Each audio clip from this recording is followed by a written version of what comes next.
There we go. This meeting is being recorded. All right, perfect. Thank you very much. All right, well, good afternoon, everyone. My name is Jeff Hutchison. I'm the Director of Advocacy and Public Policy for TESOL International Association. I have the privilege of welcoming everyone on this fine Friday afternoon to what I think will be a very robust discussion, very informational about the context of where we are right now in face of some of the U.S. federal actions on the U.S. Department of Education. And we're going to hear a variety of perspectives across the different educational levels of what those actions imply or mean, or potential impact for the English language teaching field and for multilingual learners of English. I am joined today by three colleagues, people that I have come to both not just admire and respect, but really look forward to speaking with just because of the expertise, the collegiality that they bring to the discussion, but most importantly, their passion that they have for serving in this area, in this field, and what they bring not only to their organizations, but also just in cross collaboration with all of us. So we're joined today by Julie Sugarman of the Migration Policy Institute, Daryl Bish of English USA, and Deborah Kennedy of the National Coalition for Literacy. And I will let Julie and Deborah and Daryl give a deeper kind of introduction when we get to their sections. That way everyone will kind of be refreshed on a little bit of the background of Julie and Deborah and Daryl's area of work and where they are focused and what they do. But just briefly, the Migration Policy Institute, if you're not familiar with that, for as far as advocacy goes, I really lean on Migration Policy Institute for data and information and analysis of policies going around. It is a nonpartisan institute here that provides information especially impactful to what we do on immigration, English learners, excuse me. So I really, TESOL leans heavily on it. MPI is really a resource to all of us in the area. English USA is an organization focused on English language programs here in the United States, primarily working with higher education institutions, but also in standalone institutions as well that are serving international education across the United States. I do have a little connection there. I used to be heavily involved in English USA in a prior life. So it's always great to be connected with English USA and especially what their contributions are for English language, not just learners, but teaching and the profession. So thank you for English USA being with us. And lastly, Deborah Kennedy, a confidant here, took me under her wing when I began in earnest in advocacy with TESOL, helping me guide me through the process and the steps and the knowledge. So I'm always thankful to Deborah for what she brings to it, but also especially for her work at NCL and what she's done on the policy level there. But NCL is a coalition of organizations, associations focused on adult education, and TESOL International is a part of that. So just a quick little overview of what we will cover today. Very briefly, I'm going to touch just on some of and I say very briefly, I'm not going to go in depth because looking through the slides of our presenters and panelists today, they will go in depth on each of these and talk about the implications in their respective areas. But we'll give it an overview of those federal actions, and then we'll get into detail. We'll first begin with Julie on pre-K through 12 and public education, transitioning to Deborah, into Daryl, over to Daryl into higher education. And then Deborah will bring us home with adult education and a few other areas that she'd like to touch upon. So I think it's a great compliment there that each panelist will bring to it. And then we'll have time at the end for some final observations and some calls to actions. As we go through this, please feel free to put your questions in the chat. As we are able in the specific sections, we may be able to address them. We will not be able to address, I have a feeling that we'll not be able to address all of the questions that people have today, but we will do our best to collect those questions at the end of the panel, and we will go back with the panelists and see if we can provide any responses for those questions that are offered today, and we will make that available along with the recording after we conclude. So with that, I believe. Oh, yes, yes. That's my part here. So just a quick little overview. If you have not been living under a rock, you have probably noticed that there has been action at the federal level that has impacted the U.S. Department of Education. It's also impacted Department of State, as we'll hear through some of the presentations today. And it's impacted in a variety of ways. Fundamentally, it changes kind of our perspective and how we practice and what we do. It also raises a lot of concerns and questions, and I would venture to say a lot of anxiety across across our profession. And that's not just the federal level, but also at the state level, things going on there. Our focus here will be at the state level, excuse me, the federal level, not the state. I'm sorry, I just got off a call with some advocates in Tennessee that are working with a bill there that would challenge Plyler v. Doe. So it's happening everywhere, and what we're looking at. But one of the key things you may recall that as soon as the new administration came in, there was pauses in a variety of different areas, and sometimes outright cancellations of funding for a lot of different areas of education that impacted research. It impacted just programs. I know it's a lot of educational resources out there. There are a lot of advocacy going on, and how can making sure that we are gathering those resources and not lost in that process. It's impacted not just education. I know it's impacted refugee resettlement programs, impacted across the spectrum of education and support there. As well, one of the executive orders came out immediately that sought to, I don't know what the correct phrase would be, but root out, I guess, would be an appropriate phrase here, root out diversity, equity, inclusion. And a lot of times that was put or framed as I guess in legal terms. I think a couple of times, not in executive order, out in the rhetoric as being illegal and woke. But what that means in terms of how institutions have reacted, both at higher education as well as pre-K and elementary and secondary education, specifically from one of the most recent ones, that February 14th Dear Colleague letter from the Office of Civil Rights. We've seen in the news a lot of institutions are responding to that in a variety of ways. Some of them outright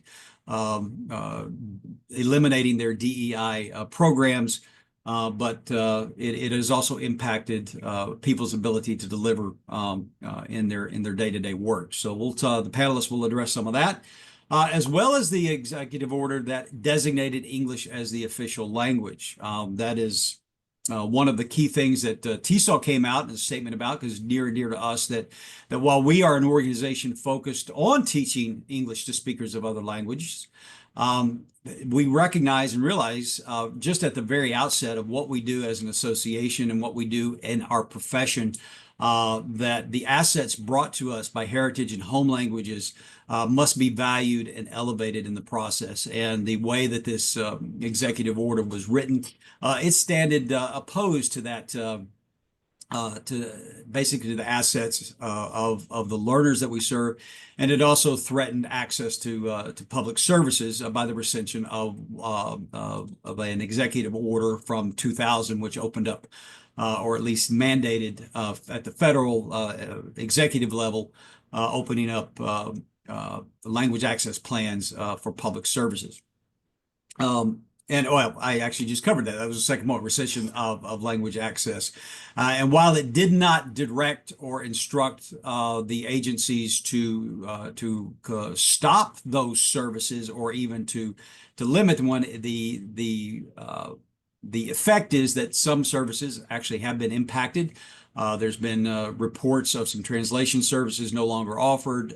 Some of the sites are down, etc. So language access for public services is of heightened concern there, and also the implications of what that means for the civil rights of learners at all levels of education. One of the ones that have caused great havoc is the rescission of a protected and sensitive locations memo. That was a memo most recently highlighted and emphasized through the Biden administration, but it goes back into the 90s. and it opened up schools and other sensitive locations to ICE activity, ICE being Immigration and Customs Enforcement. We'll talk more about that. You'll hear more about that as we go through the panel discussions today. And then, of course, a couple of the big ones, most recently, the workforce reduction at the Department of Ed, in which saw, I think, right at 50% of the workforce of the Department of Ed either accepted early retirement or were immediately terminated / laid off in that process. That includes several programs that are directly impactful and supportive of the work that we do in English language teaching. And then just a couple of weeks ago, while we were at the TESOL International Association Conference in Long Beach, matter of fact, I was delivering a federal policy update on March 20th when the president signed the executive order seeking to dismantle and abolish the Department of Ed. So I appreciate all those that were there and heeded the call to, at that time, just make your voice heard to your members of Congress that this is not something that we support. Matter of fact, something we stand against, and an opportunity to educate about the importance and role of the Department of Education in serving not just our field, but especially multilingual learners of English at all levels. So with that, that's just a quick overview, and there's probably more that our panelists will get into of the impact as we go through it. But I want to turn this over now to, I'll go ahead and stop my sharing. Where's my stop? There it is. Okay. I'll go ahead and stop sharing. And I present and give this over. I introduce to you Julie Sugarman of the Migration Policy Institute. Julie, thank you very much for being with us. The floor is yours. Thank you so much. I'm delighted to be here. I have been at MPI for about 10 years now. I started on very close to the time when Donald Trump announced his first run for president. And so most of my life at MPI has been Trump-centric for however we want to take that. So I have worked in the National Center on Immigrant Integration Policy. Within MPI, we focus on what happens once folks arrive and are integrating into their new environment. And within that, I work on K-12 education, but we have other folks working on adult ed and early childhood and language access and other issues as well. So I am going to talk about 3 areas. All of the ones that Jeff has mentioned, of course, are of interest to us, but I'm going to focus in 3 areas and talk for each one about sort of what's the context, what has happened and what hasn't happened, since there's a lot of misunderstanding of what some of these things mean and a lot of vagueness in a lot of the announcements. So the misunderstanding one might assume is understandable or possibly on purpose. And then some implications. So we'll get right into it with talking about the shrinking and reorganizing of the Department of Education. For those who don't know, DOE is actually the Department of Energy. I did not know that till I started working at the Migration Policy Institute. So you learn all kinds of fun little tidbits. So the Department of Education is ED or USED. So there's a fun cocktail party fact for you.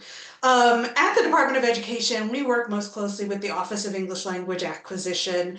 I'll say, it administers $890 million in state grants and national activities under Title III of the Every Student Succeeds Act. And it's important to know that this office was established by the Department of Education Organization Act. So it's actually in statute from Congress that it needs to exist. We'll talk a little bit more as we go on about the status of the department, but that's the one that we work with the most in K-12 English learner education. We also work with and are very concerned with the Office for Civil Rights, who investigates violations of civil rights based on national origin, which is the category within which English learners fall. Obviously, they do a lot more than that, but that's sort of the most most relevant to what we're talking about. And they work very closely with the Civil Rights Division in the U.S. Department of Justice. So those two work on the same kinds of issues. There we go. So what has happened, as Jeff said, the reduction in force, 50% of the department workforce laid off. More importantly, all but one senior staff member at OALA was dismissed or were dismissed. 7 of the 12 Office for Civil Rights regional offices were closed, and there were massive cuts to the Institute of Education Sciences. So if you look at the layoffs, it really focused on people involved in equity, the civil rights folks, lawyers, and the data and information folks. And we'll get into that in a little bit as well. There's also, and Jeff is kindly putting in these links into the chat as I'm saying them so that you'll have access to them. There was a memo that came out just shortly after the reduction in force, stating that they intended to move OALA back under the Office of Elementary and Secondary Education. This is a long saga. It was there, or it wasn't there. They were saying they wanted to put it there. Some activities got moved to OESE. They recently all moved back to OALA, and OALA staffed up to about 15 members over the last year. So this obviously is concerning moving it back, but this memo from the administration did say they were committed to fulfilling the statutory obligations of OALA. And I also want to say that OALA still exists on the org chart. It's sort of the one that I saw, which I don't know if it's the very latest, but it's sort of sitting off on the page, the relevant page off by itself, not connected to anything. But it does still exist because it would require an act of Congress to actually get rid of it altogether. So remains to be seen exactly what will happen there. And then, as Jeff said, the executive order to close the department directed the secretary to facilitate the closure. Again, the executive branch does not have the power to close the department by itself because it is an act of Congress that created it. So what has not happened? What has not happened is any changes to Title III funding or rules. Title III, which is the supplementary funding that schools get to serve English learners and immigrant students, was level funded. So the exact same amount of money, I think it was 890 million, that was provided in fiscal year 24 will be provided again in fiscal year 25. No changes to any of the rules, no changes to any of the assumptions about how that all works. And no changes to civil rights obligations. There is nothing about getting rid of folks even in the Office of Civil Rights, and we'll talk more about this in a little bit, but there's nothing about eliminating those offices that says, okay, well, now you don't have to actually do these things anymore. And of course, as I said, USED has not been eliminated because that's it's required by statute. And it's also unlikely to happen in a standalone bill because that would require 60 votes in the Senate for complicated reasons that you can ask a political science major about.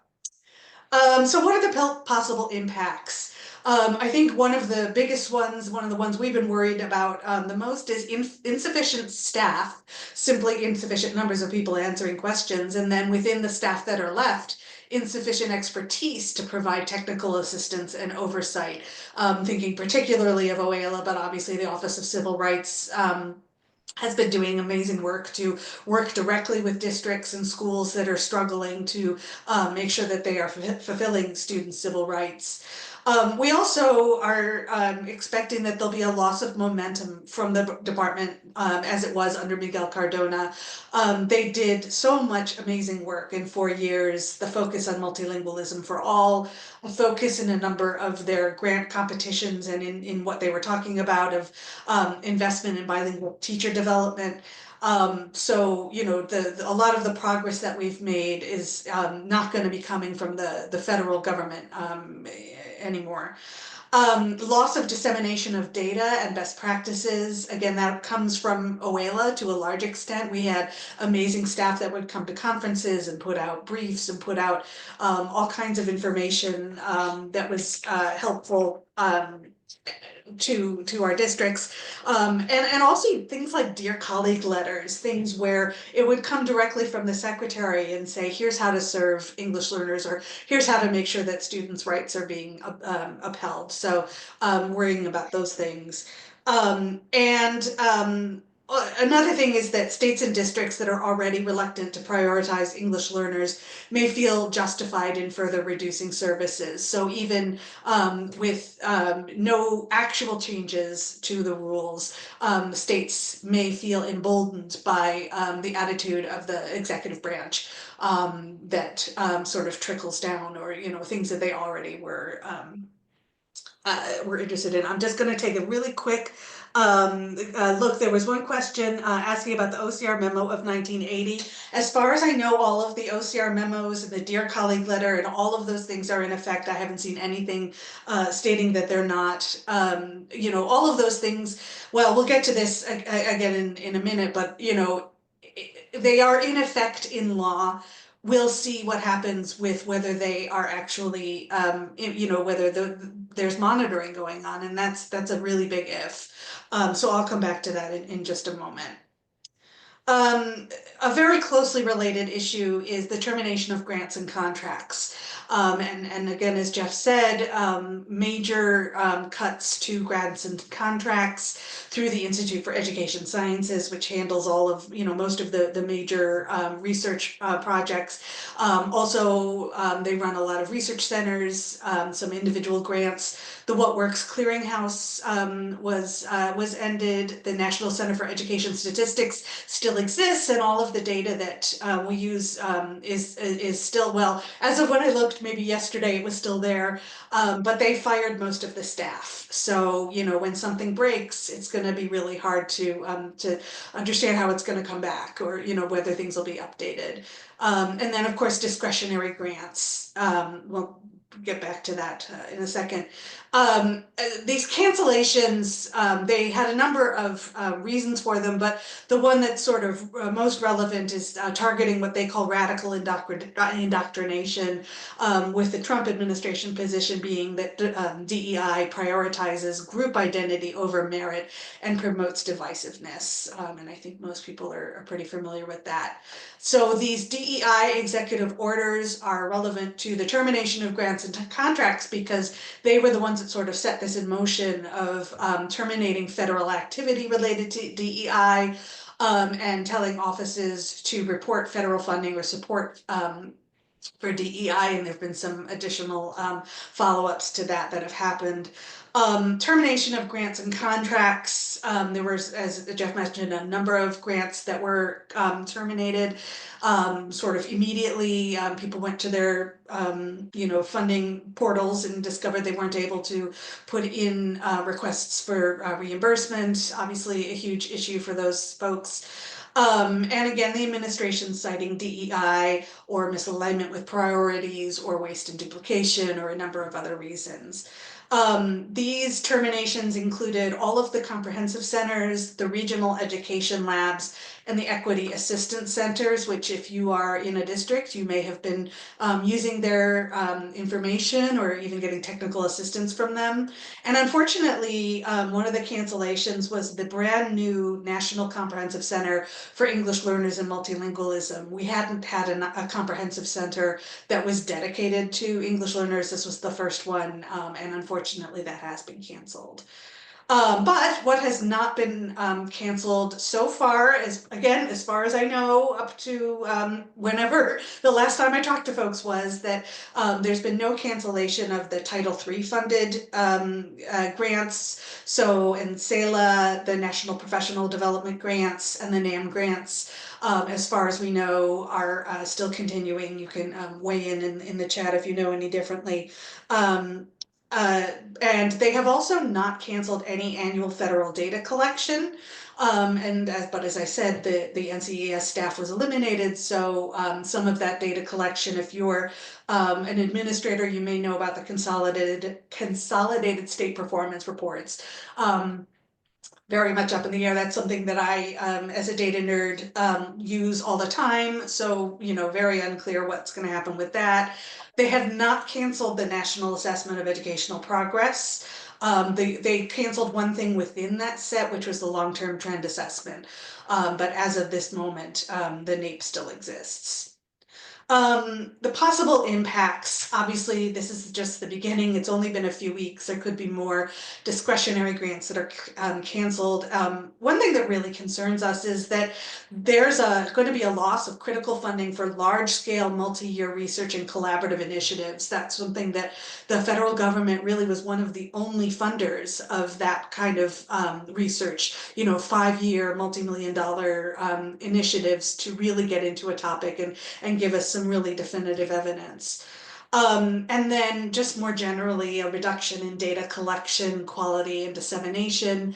The Department of Education provides, all of that information you collect at your school and districts sort of floats upward towards the state and then into the federal government. And then they take it all and they put it into, pieces that we can digest and compare across states and so on. And, all of that is in question.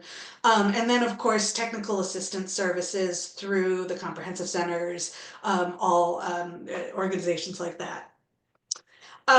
So just plowing right ahead to our third issue, which is the ESSA waivers, which has not happened yet. I'm going to get to that in 2 slides, as you might guess. But I want to say up front, none of this, the waiver issue has not actually happened yet. But the context is that the Every Student Succeeds Act has section 8401, which allows the Secretary of Education to waive almost any provision in ESSA. There's about 10 exceptions. At the bottom of this page, you'll see that All for Ed and Education First brief. It goes through all of the exceptions in detail, so I really encourage you to look at that. The ones that are relevant for us, the secretary cannot waive funding formulas, so she can't say, well, we're going to give a different amount of money or provide it in a different way. All of the ways that they count students for the different things like Title I, Title III, all of those things, when they're formulas, they can't change. The idea of supplement, not supplant, they can't waive. This means that for basically all of the provisions of ESSA, when there's money involved, you can't use that money to replace money that you would have spent anyway, or say like, oh, well, we used to have this program, but now we're going to use federal money for that since now we're going to get some federal money. You can't do that. And that's not something she can waive. Parental participation and providing information is also something that the secretary cannot waive. It's also really important to know that what I'm talking about right now is really specific to ESSA. So we're not talking about civil rights obligations. Those are separate. We're not talking about IDEA, which deals with students with disabilities. We're not dealing with the McKinney-Vento Homeless Assistance Act, Higher Education Act. All of those are separate, and there may be waiver possibilities in there, but what I'm talking about right now is just ESSA. And again, I really suggest taking a look at this brief. So what has happened? There was a memo right after the inauguration to this, well, she wasn't the secretary yet, the prospective secretary, signed by 12 state superintendents in red states, and they requested that the secretary prioritize the flexibility of federal funds and putting money into block grants. This is something that especially red state folks have been asking for a long time, but really a lot of folks in blue states have been interested in this as well, because any state leaders would really like to have control over how money is spent. And, that's why we have local control in so many states. And, the money is handed over and they say, well, you make the decision because you're closest to the kids. This has been something that's been discussed for a really long time. This idea of, instead of saying, here's your amount for Title I and it comes with these requirements, here's your Title III money and it comes with these requirements, and handing them out separately, to put them all together. Now, you states or localities have always had the ability, well, maybe not always, but that's complicated, the ability to consolidate funds. So this idea that like, oh, they're all individual and we can't put them together and be innovative, and that's not really true, because consolidation was always possible, but most states didn't take advantage of that. So anyway, so this was not a new idea. It was not giving the administration an idea they didn't already have. But what has happened since Iowa and Oklahoma have both submitted waiver requests. I don't think those are public at this point, but we will see what comes of those. They have a few months to respond. What has not happened, as I mentioned, sorry, I'm just looking at my time. What has not happened, the secretary has not approved any waivers. Nothing has actually gone down in an official way with this. And there have not been any congressional changes to ESSA allowing block grants. So the actual changeover of consolidating the funds and just handing it to the states as one block grant would have to actually be done by Congress. And again, that's very unlikely to actually happen. However, I'm going to actually go to my third point. These are the impacts. And since I gave myself a segue, I'm going to say, these waivers could waive the rules for how money is used for things like you get Title I money, and in response, you have to do all this assessment and accountability. We really don't know what exactly is going to happen, what's going to be waived.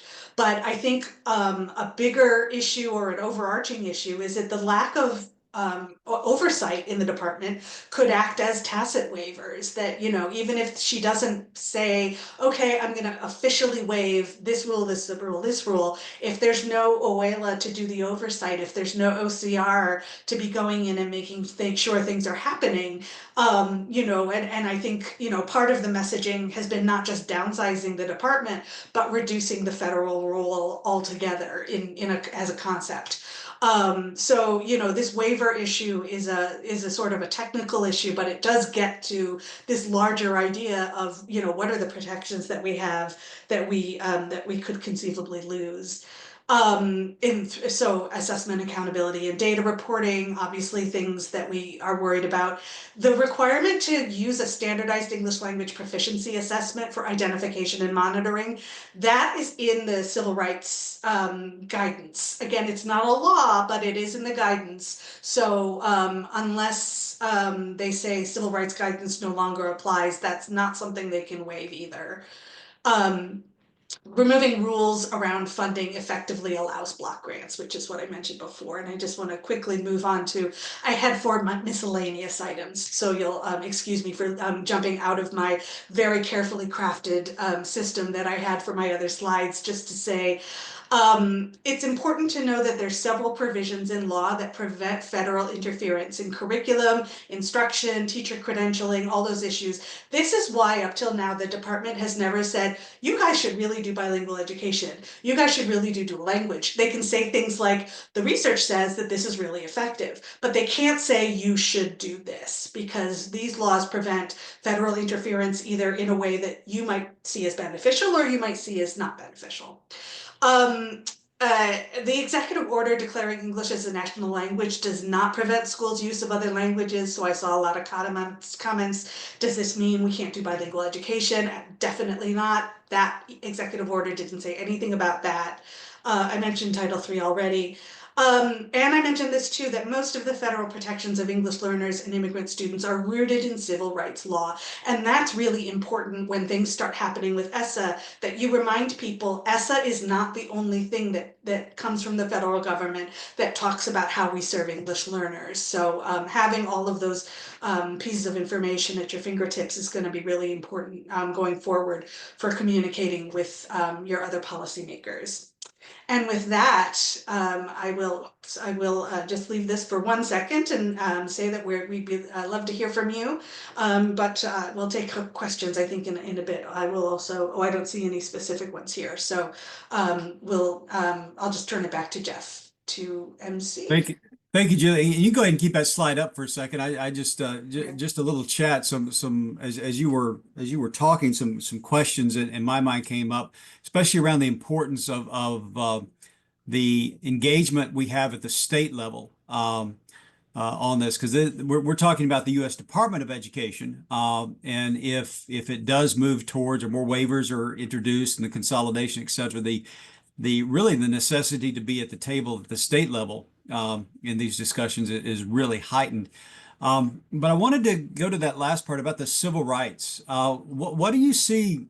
Um, what can educators do if you have an OCR that, or Office of Civil Rights, has been at least diminished in workforce? We've all seen the reports about, I think it's 12 regional offices were closed. I think 12,000 cases were pretty much put in limbo. What is something that reasonably educators should be looking at, and not just teachers in pre-K through 12, but all educators at all levels be looking at for civil rights? What kind of recourse is there? Yeah, it was, yeah, 7 of the 12 regional OCR Yeah. offices were closed, and I saw something recently that said they would the office prefers to have a caseload for each lawyer of 25 cases, but with the current load that they have, each lawyer would be taking on 200 cases. So obviously, and the administration has said, we're not going to, we have different priorities. We're going to prioritize the things that we've been hearing about in the last couple of days about DEI. But anyway, to get to the question, what's interesting is that the way that things are set up between the federal government and the states is that the federal government has obviously passed the Civil Rights Act, and there's this guidance and the Dear Colleague letters and all those various things, and I'll put a few of these things in the chat later. Um, but it's actually the states that are responsible for this, sort of in the where, not quite where the buck stops, but the states are responsible for monitoring schools and making sure that they are observing student civil rights. So the Office of Civil Rights is sort of a backstop, and obviously that's it's a great resource to have when you have it. But I think we need to keep reminding states that they are the ones who are going to be responsible. I was in a meeting this morning and a very interesting idea came up. And I am not a lawyer, so don't take this as legal advice.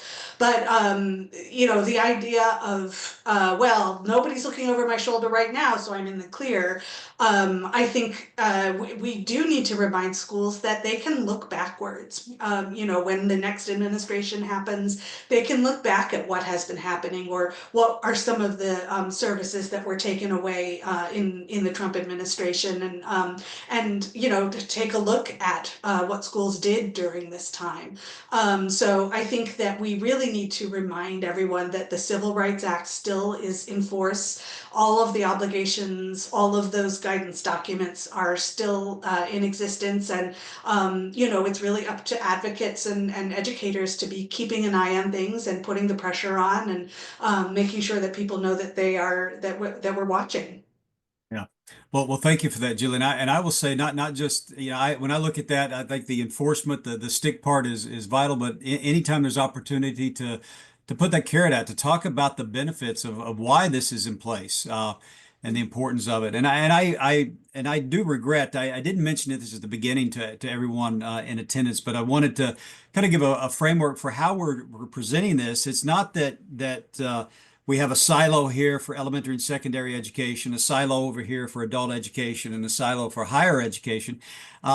We are all integrated in this. So we serve learners that a lot of times are multi-generational together. They're whether the families are coming, you might be in an elementary situation, but you've got families within the community, you got community-based organizations, people in the workforce, higher ed pathways, etc. So I just want to put that in the frame that while we have presenting this in different segments, it does overlay and cross over in what we do, and I think it's something that we all should heed in that regard. So Julie, thank you for highlighting for elementary secondary ed for us, and I think we are going to move over.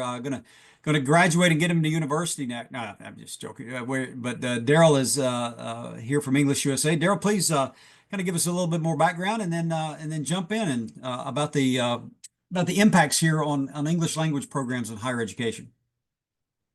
Hi, everyone. My name is Daryl Bish. I'm a faculty member at the University of Florida English Language Institute. I'm still in the classroom. I'm teaching a low-level, beginning level listening and speaking class this semester, which has been a lot of fun.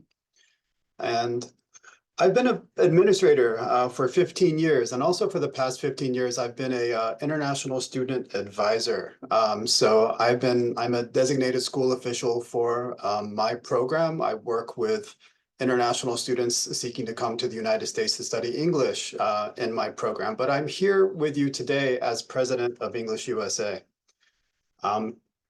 English USA, our mission is to represent and support English language programs in the United States. Like TESOL, we're an association that works within the larger US international education sector. We have 226 member programs, and they're all different types of programs. We have university and college programs like mine. There's also community college programs. We have independent English language programs. We have multi-site English language programs. And just like Jeff mentioned earlier, we serve the diverse needs of our students. Around 80% of students enrolled in US English programs are on the F1 student, around 50% are on the F1 student visa. Around 25% are visitors to the United States who are looking for short-term English study and then returning home. And then the rest of our students are in the communities which we serve. We serve students who are on humanitarian parole. We serve asylees. We serve refugees. We serve citizens. We serve the English language learning needs of the communities we are in. And as an association, we do have an advocacy role. Our role is we collect industry data. We have a report of all the U.S. English program sector in the United States that we published annually. We collaborate with our peer associations. I work regularly with Jeff. Thank you so much for your work with TESOL, Jeff. We work with NAFSA, which is the Association of International Education, and we work with the President's Alliance on Higher Education and Immigration.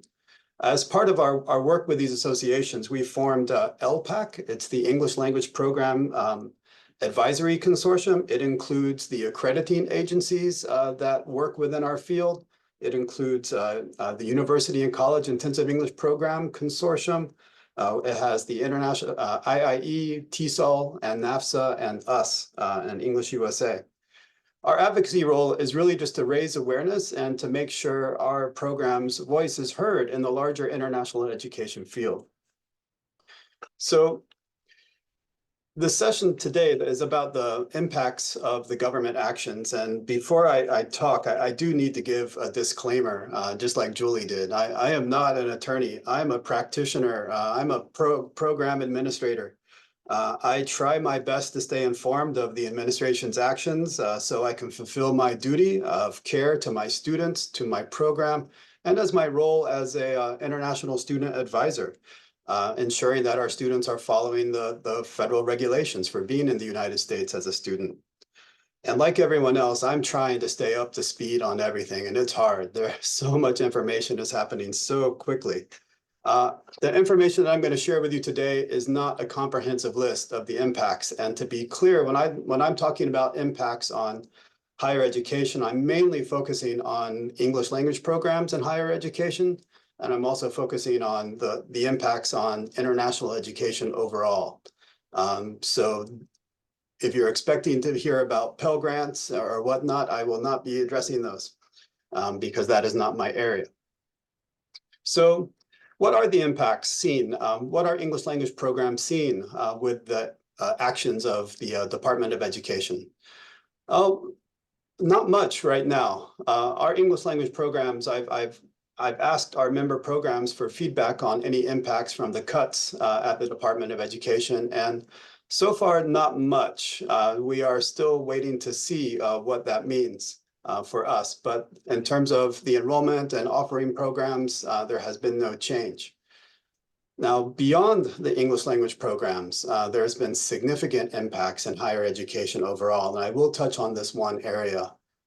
In February, the Department of Education issued a Dear Colleague letter, and I believe this is what Julie mentioned as part of this, directing schools to end racial preferences in pretty much all aspects of what they do. There are now over 51 universities that are being investigated by the federal government based on this Dear Colleague letter. This is having a chilling effect on universities and what they are doing, particularly on, for example, like scholarship programs that might be based on nationality or definitely race. So schools are taking initiative to removing those things from their offerings just to avoid scrutiny from the federal government. And that is happening nationally right now.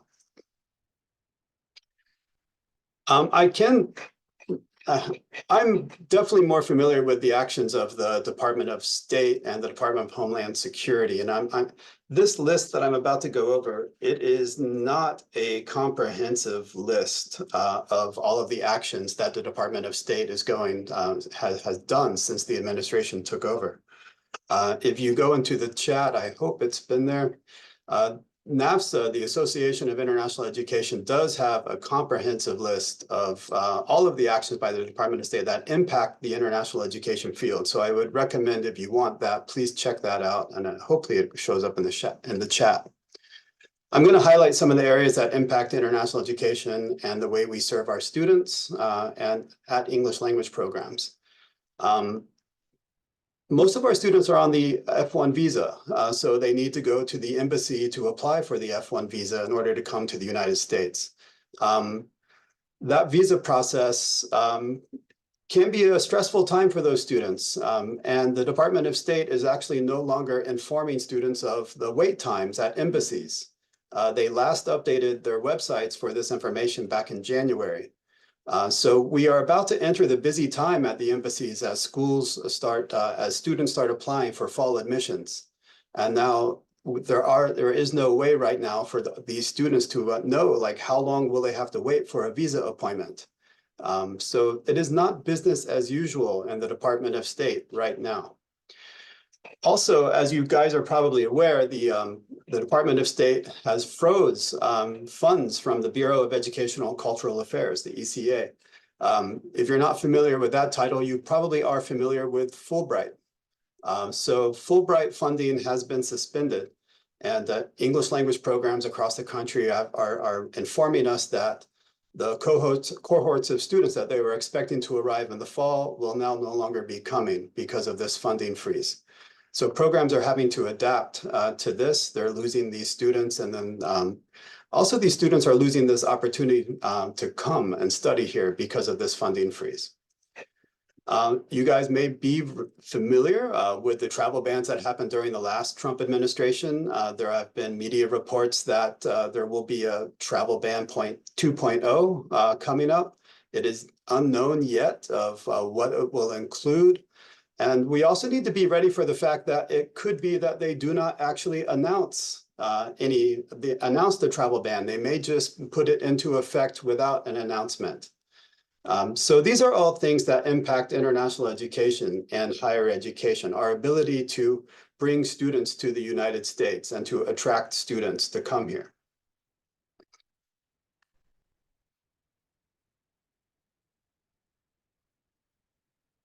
This is recent actions, what I'm about to share now. This has been going on over for the past 2 weeks, more or less.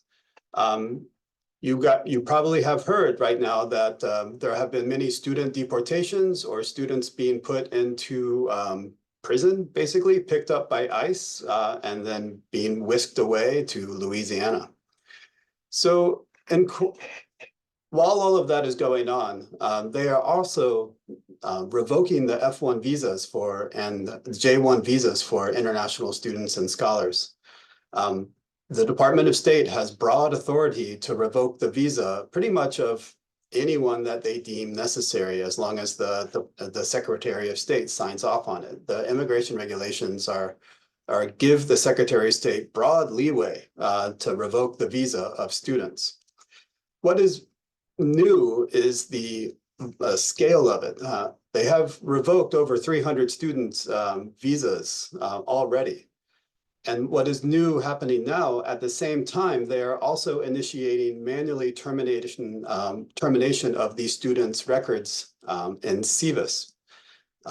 If you're an international student, you have to come to the United States on what is called an I-20. That is the immigration document which allows you to apply for the visa And when you are here, it is the document that schools use to report enrollment and registration to the government, to DHS.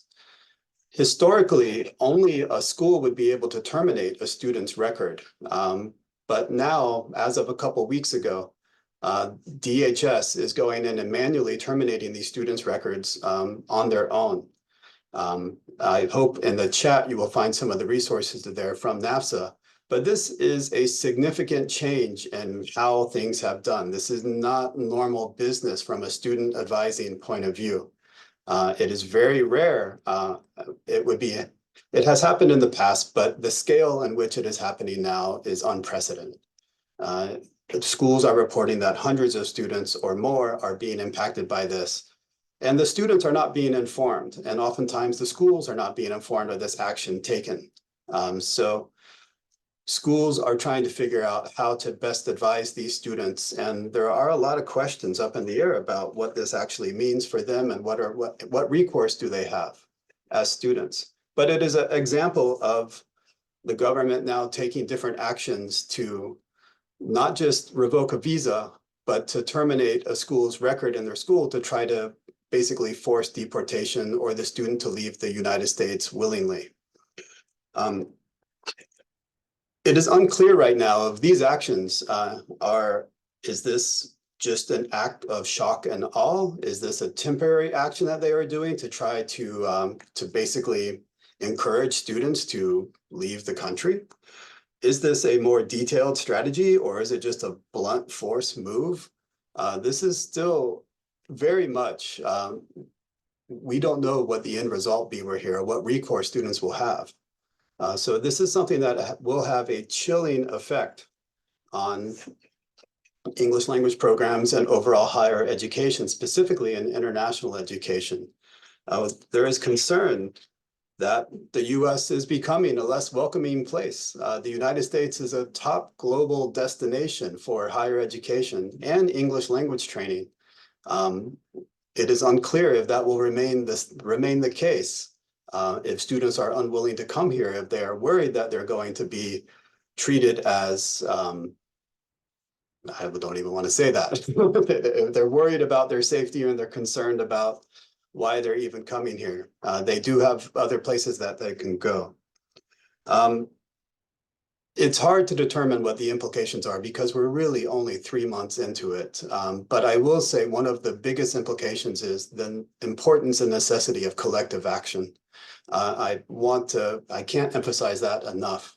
Work with the associations, get information from key trustworthy sources like TESOL, like NAFSA, and stay informed about what's going on. And when you have the opportunity to advocate for your students, please do so when those moments arise.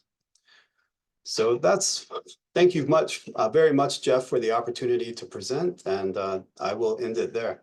All right, Daryl, thank you very much. I appreciate that, especially illuminating the at least what we have seen. I have seen witnessed in the news lately of the detention or arrests of student visa holders. And I think it just highlights your concerns there at the end about this. Really has a chilling effect for those seeking to come to the United States. We have been a leader. I've always been a leader in terms of the numbers. I think is it over 1 million international students? Yes. And at one point, I think we were over about 130,000 English learners that were on this. So it's and those potentially go on. They go into the not just in higher education, but into the workforce. And we get mixed messages. That we need. Even the present administration is talking about STEM degrees and people getting those and having a pathway into residency. Yet here on the front end, it's impacts that could just chill people from coming. So definitely concerning, and the admonition is taken well that we get involved, making our voices heard. So thank you, Daryl, for sharing. Thank you, English USA, for all the work that you are doing, collaborating on in that field. So we have the joy, if I may, transition here of ending our Friday afternoon on adult education with Deborah Kennedy. Deborah's just had opportunity fresh this week. We were together at the COAB conference on adult basic education. Not basic, yeah, yeah, I got that right. Did I get that right? Yeah, okay. Right. All of a sudden, I was like, was that right? Okay. Two weeks in a row at conferences together. So both of us are a little bit blitzed. Yes, a little bit less, a little bit, but we'll keep it going though. We'll keep it going. We gotta keep informed, stay on top of these things, and make sure that everyone is informed. So, Deborah, I'm going to turn it over to you, and then thank you for providing us some insights on adult education and immigration as we go forward. Thank you. Okay, thanks, Jeff. And Daryl, just while I'm messing around with sharing my screen here, I wanted to raise the question about the Fulbrights, because there was a question, some discussion in the chat about whether that affects outgoing students from the US going out to as English language assistants. I'm really interested in that because I'm currently teaching the current crop of Fulbrighters, doing professional development with them. So I don't know if you know the answer to that, but it would be helpful if you could respond. I do not, but I think everything is still very much wait and see when everything's up in the air. All I can report is that our member programs have received official word that their incoming Fulbright student programs, theirs for pre-academic programs, have been stopped. So I can only assume it's possible that the same thing for outgoing Fulbright students. However, it is kind of confusing right now because when you go to the Fulbright website, you see they're still promoting these things. And I think that's done, I think it's good because until we have to continue to try to offer these services and have these programs until we absolutely are stopped. So Yeah, we need to keep trying and submit that application. And I just want, and Deborah, before you jump in, I just want to add to that, that for those that look at these challenges ahead and think, what can I do? Maybe throw up the hands. The voice matters, specifically with some of this funding and ECA. I know, Daryl, you may know a little bit more, but NAFSA, an organization, came in along several other organizations and submitted, I think, close to 20 or over 20,000 letters to members of Congress to start releasing some of that funding. Hasn't all been restored yet, but some of that funding is starting to come back there in incremental levels. But your voice matters in this. Don't just throw up the hands and say I can't do anything. Come to the table, be involved. Sorry, I just wanted to put that in there. I completely agree, Jeff. Couldn't have said it better myself. So thank you. Yeah. So I'm Deborah Kennedy. I'm the former executive director of the National Coalition for Literacy, which is the umbrella advocacy organization for adult education of all types in the United States. And I retired from that position at September 30th of last year. And my replacement, Jeff Fantine, is way better than I was at doing that job. So he's the one to be in touch with if you're interested in being connected to the NCL. I've been involved in adult education for multilingual learners of English and adults who grew up in this country with English as their home language for many, many years. And it seems like I can't really retire because things keep happening. So my comments today are going to be very parallel to Julie's in the sense that the same things that are affecting K-12 education or pre-K-16 education are also affecting adult education. So I'm going to talk about 4 topics. First, the Adult Education and Family Literacy Act, or AFLA. Then Ability to Benefit, which is a provision in the Higher Education Act. Then the Survey of Adult Skills, which we have recent data for. And finally, I'm just going to reference something that Julie referenced in her presentation, the Department of Education Organization Act, just to refresh your knowledge of what that is and how to use it in your advocacy. So WIOA, or the Workforce Innovation and Opportunity Act, this is a quick refresher on how it's put together. It has 4 titles, 2 of which are managed by the Department of Labor, Employment and Training Administration. That's Title I and Title III. And then 2 others that are administered by the Department of Education. We owe a Title IV, which is vocational rehabilitation.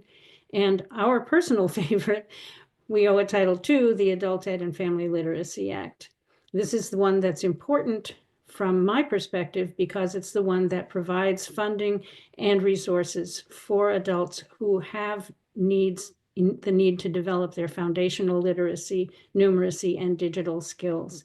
So it supports programs that help adults get basic skills in order to become productive workers and to be able to support their families, take care of their children, and to become active in their communities. AFLA has two funding streams. There are block grants to states and money for national leadership activities. And these resources here, Jeff, if you want to put them in the chat, these websites were active as of Wednesday morning. I haven't checked them yesterday or today.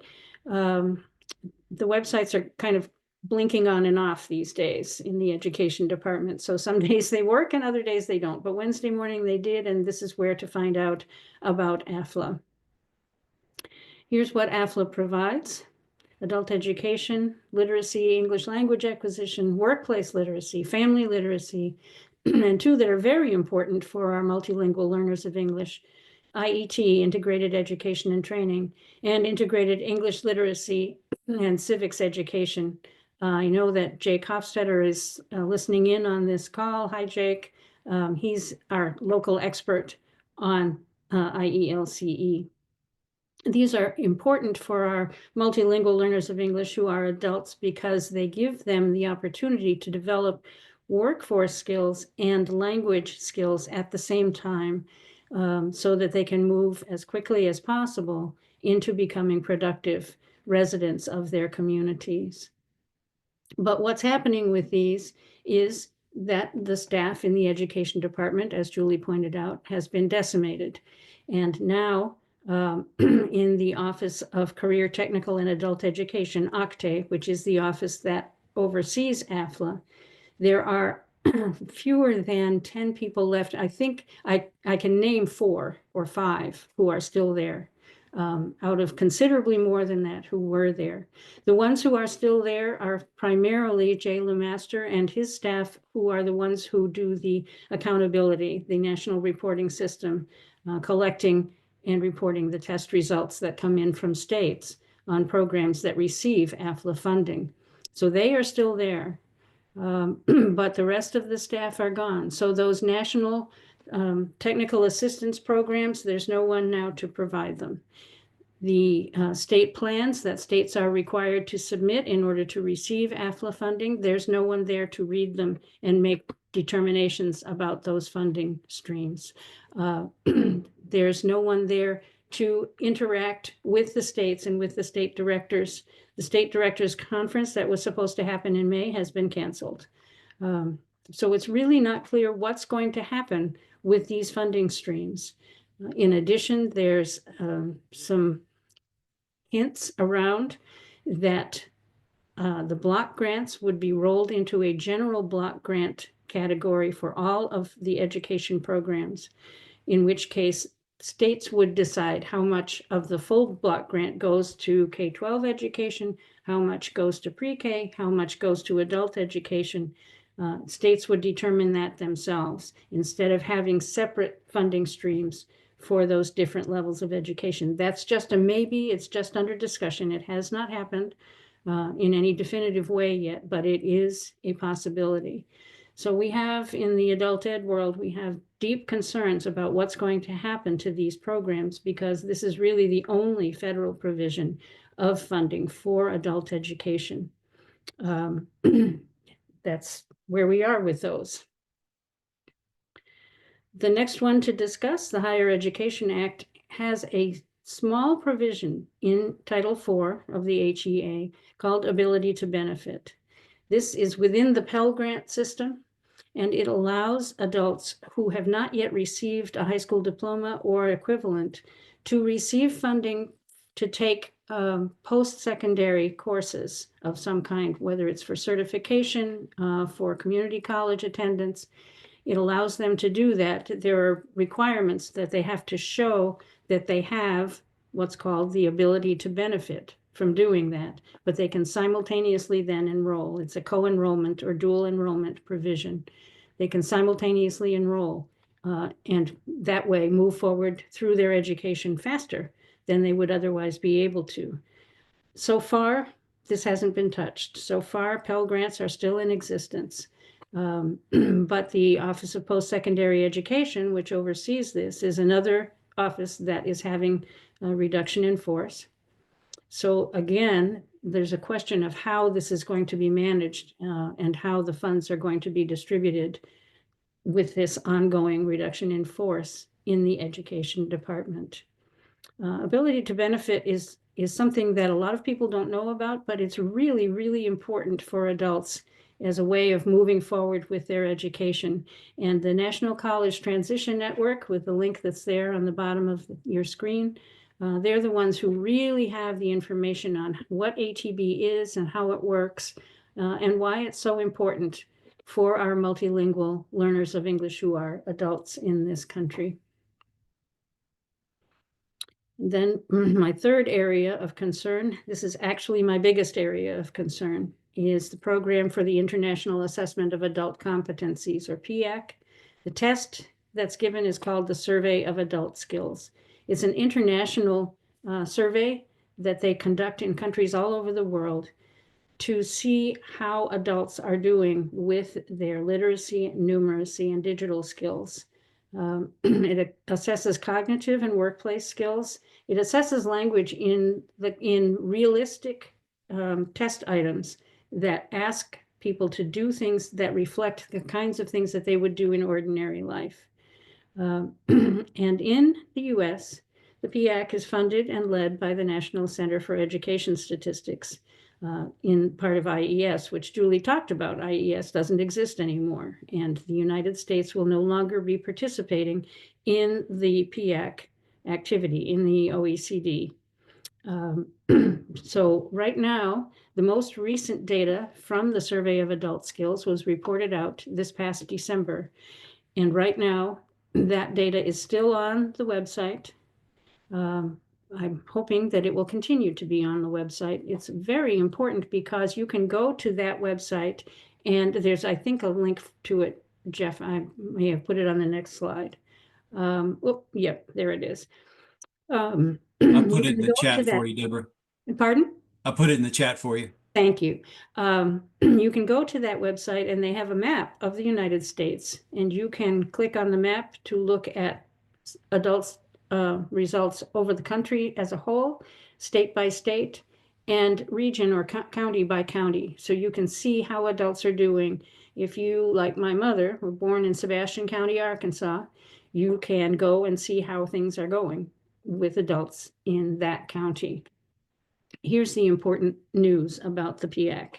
This page shows you what the literacy outcomes are of the PIAC in the United States for literacy. It was given in 2012, and then an additional round was given in 2017, and those two rounds came out about the same.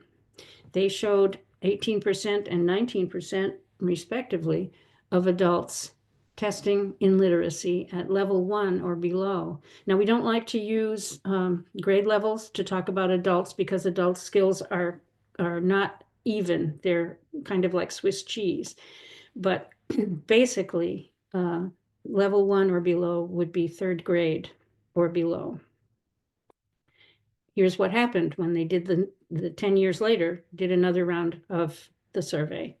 Now 28% of adults in the United States test at level 1 or below. So you can see what happened as a result of COVID. A lot of these people who were tested were coming through who had lost their ability to attend school because of COVID. It's a really, really frightening change, and a very high percentage of our adults who do not have strong literacy skills.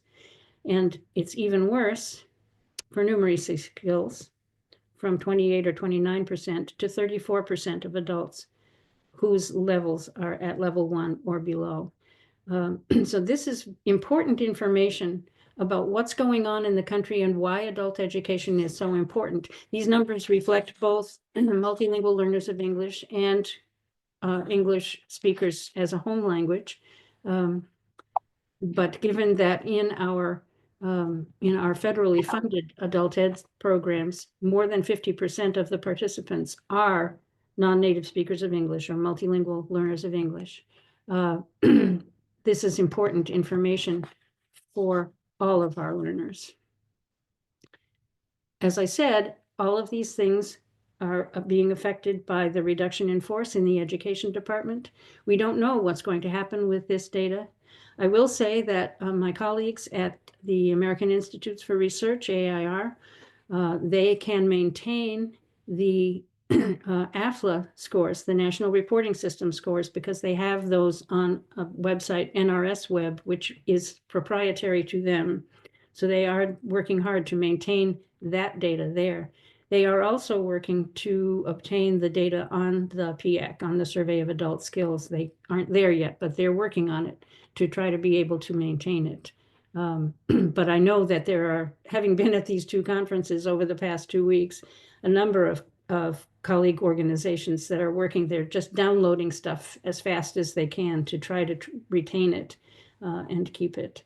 But all of these things are the things that show us what progress people are able to make within adult education programs funded through AFLA and what needs there are, as shown by the Survey of Adult Skills. And with no staff or diminished staff in the education department, we're not going to be able to maintain that level of knowledge about who we are and what we need in order to be educated citizens in this country.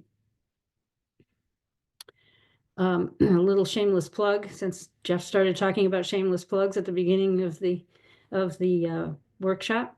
This is an article that I wrote that the Pro-Literacy Journal published last summer. And if you're interested in knowing more about the PIAC, it's a very short article that you can read. It just talks about the content of the PIAC, what it shows, and how it's useful for adult education in the US. And that's really it for me. I just wanted to close with a little reference back to something that Julie talked about at the top of the hour, the Department of Education Organization Act. That's the act that went into force in the Carter administration back in the late 1970s. And it mandates the establishment of OCTE, wasn't called OCTE at the time, the Office of Post-Secondary Education, and the Institute of Education Sciences. All of them are mandated in that law. And you can read that with the first link there. The second link is an article that came out recently from Inside Higher Ed. You can get this article for free even if you don't have a subscription to Inside Higher Ed. You can access this article. And Julie, I just used the word access as a verb, don't kill me. And but this is a really helpful article I found about, it presents both sides of the argument about how the federal law is being interpreted, because as I just said, the law does mandate these different departments, but there's a contrary argument that's being made in the current administration about the role that the Secretary of Education has for changing things that are, even when they're in statute. So this article is really helpful to read if you're interested in information about that. And that is it for me. I can't really see the chat to see if there are any questions. Yeah, Deborah, there is a question here. Christy's asking, can you elaborate a little bit on the potential block funding for AFLA or AFLA and what K through 12 funding would be in that bucket competing with adult ed? Well, it's kind of a mystery, Christy, what's going to happen there. It's a rumor, actually, I think at this point, but it's a discussion that's going around. And there's another related discussion that I'll also talk about in a moment, that there are various pots of money that are put out through the Department of Education for education functions as block grants. And the idea is that instead of giving separate block grants for different types of education, whether K-12 or adult or something else, that they would be combined into one big block grant for states to figure out for themselves how to divide up the money. I think to date, that is just an idea that's been floated, probably by some members of Congress, and it hasn't gone anywhere yet because they're in the budget development process right now, arguing about what the next financial situation is going to look like for our government. And in addition, there is a discussion about reauthorization of WIOA that's also going on right now. So there are a lot of balls in the air. The discussion about renewing WIOA is actually more current. There is a real push to get that done this year. We almost had it done in December. And there was an objection. There's an objection to two parts of what's in the Title I, that's the Labor Department part, that derailed it from getting passed. But the folks who've been working on it on the Hill are still working hard to try to get it through. But they may try to change it again. There's still some discussion around that Title I part. The question is whether they would move, since two parts of it are already run by the Labor Department. One question is whether they would move Title II also into the Labor Department, out of the Education Department, and how that would be handled. And that would obviously take it out of education and focus it even more clearly than it already is on workforce preparation, which leaves out a whole bunch of folks who need different types of education for different reasons, literacy, numeracy, and digital skills for day-to-day reasons, not necessarily workforce reasons. So there's some real concern that might happen. There is a remote but not non-existent possibility that Title II would go away completely also. It makes me start to cry every time I think about that, but it's there. So, well, thank you, Deborah, on that. And I just want to add to that last comment about the Title II, going to workforce and not the other areas. And it's another place that TESOL as well as NCL is involved in, the Adult Literacy and Learning Impact Network. Some survey data there on prospective adult learners, those that are not could benefit but are not participating in a program.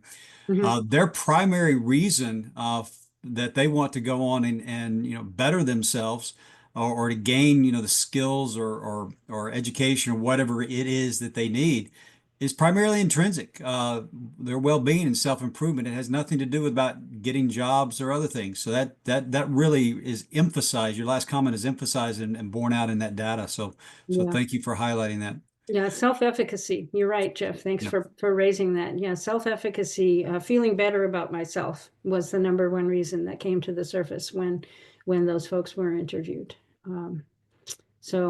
Take it to but I would say, just to close quickly, and here's how to get in touch with me. What this means is, as Jeff was saying earlier, it is so important, really vital now, for us to all be at the table at the local level and the county level and the state level as much as we can, because this is where the movement to change these things and make them be functional the way they were before is going to happen. It's going to come, it has to come from the grassroots. And if the idea is really to, quote, turn education back to the states, unquote, then we have to be engaged at the state level. So thank you all for listening. Thank you, Deborah. And I see some comments in the chat about the Supreme Court administration temporarily suspended $65 million in teacher training grants that the government contends will promote diversity. Okay. Let the Trump administration temporarily suspend. Okay, so that means it can move on if I'm reading that correctly, right? Okay. Let me see this, Cheryl. Yeah. Thank you, Cheryl. Well, Cheryl, I'll actually follow up with you, get a summary of that together, and we'll get that out to those that registered here, more detail, because I did see someone doesn't have a subscription to the New York Times. I don't either. I always have to go to someone who does and get that as well in that process. Any final thoughts from the panel before we close out with a few of those advocacy opportunities that Deborah was mentioning? Any final thoughts, Julie, Daryl, Deborah? Go, Daryl. This is Deborah. I really like the way you ended focusing on advocacy and focusing on state level stuff. But I also do wonder if there are openings at the federal level. And there is the executive order for making for English as a national language. I'm gonna put into the chat some of the language that is in that EO. And Mhm. Yeah. I mean, this is language that we all agree with. Well, you're right, Daryl. That's the language that they're using is the language that we've been using for years. I mean, it's Yeah. actually a brilliant strategy that they've taken up the language that we've used to promote DEI, and they're using it to slow us down on it. So, Yes, but can we use this language in our advocacy efforts to basically, if you state this, government, put your yeah. resources where your words are? Yeah, this isn't a reason to make English the national language. Of This course is a not, reason, which if no, something this is is a reason unnecessary, to open access to English education. yes. But what makes me nervous about it, and Julie, I was going to say this when you were speaking earlier, is we know now from research the value of using translanguaging in education at every level, from kids all the way up through adults. And I really fear that this English only provision is going to discourage people from using that, using the things that we know work the best, teaching people to read in the language they already speak so that they have concepts of print and they have reading skills to bring to the English learning endeavor. And then using all the assets they have in translanguaging approaches. I think it's going to discourage both of those. Absolutely. And- And I've been saying for a while, I think what we're going to see is the places that have been doing all of the research-based things that we've been saying for decades are going to continue to do it because it's the right thing to do and it's effective for, all of these various things.